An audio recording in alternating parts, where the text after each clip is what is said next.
ஜியாகிரஃபியில் ஒரு mind blowing place பற்றி சொல்கிறேன். டியோமேட் ஐலண்ட்ஸ். பிக் டியோமேட் ரஷ்யாவில் இருக்குது. லிட்டில் டியோமேட் யூஎஸ்ஏல அலாஸ்காவில் இருக்குது.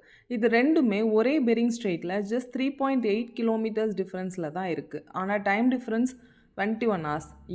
ஏன்னா டிஸ்டன்ஸ்னால கிடையாது.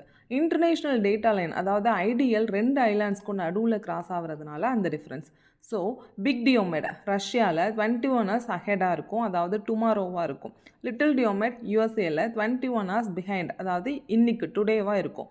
ஸோ லிட்டில் டியோமேட்டில் இருக்க நீங்கள் பிக் டியோமேடை பார்த்தா லிட்ரலி ஃப்யூச்சரை பார்க்குற மாதிரி. அதனால தான் மக்கள் அதை டுமாரோ ஐலாண்ட் அண்ட் எஸ்டர்டே ஐலாண்ட்னு சொல்கிறாங்க. வின்டரில் சீ ஃப்ரீஸ் ஆகும். தியரிட்டிக்கலி யூஎஸ்ஏலேருந்து ரஷ்யாவுக்கு ஐஸில் நடந்தே போயிடலாம், பட் தட்ஸ் இல்லீகல். லிட்டில் டியோமேட்டில் ஒன்லி ஒரு 80 மக்கள் தான் வாழ்கிறாங்க. No proper roads, school, post office, medical எல்லாம் ஒரு குட்டி கிளிஃப் வில்லேஜ்லேயே. On the other side big டியோமேட்டில் சிவிலியனே கிடையாது, only Russian military.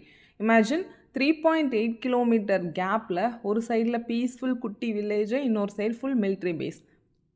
Little Diomede அலாஸ்காவில் இருக்கிறதுனால வின்டரில் நார்தர்ன் லைட்ஸ் தெரியும். ஸ்கை ஃபுல்லாக green and purple aurora waves. அப்போ லிட்டில் டியோமேட்டில் உள்ளவங்களுக்கு டபுள் டமாக்கா. ஒரே டைமில் அரோரா வேவ்ஸும் பார்த்துக்கலாம், பிக் டியோமேடையும் பார்த்துக்கலாம். பெரிங் ஸ்ட்ரெயிட் தான் வேர்ல்ட்லேயே one of the windiest ocean channel. Winds nearly ஒரு மணிக்கு 120 கிலோமீட்டர் வேகத்தில் ரீச் ஆகும். டியோமேட் ஐலாண்ட்ஸ்க்கு பக்கத்தில் தான் Pacific ocean and Arctic ocean meet ஆகுது.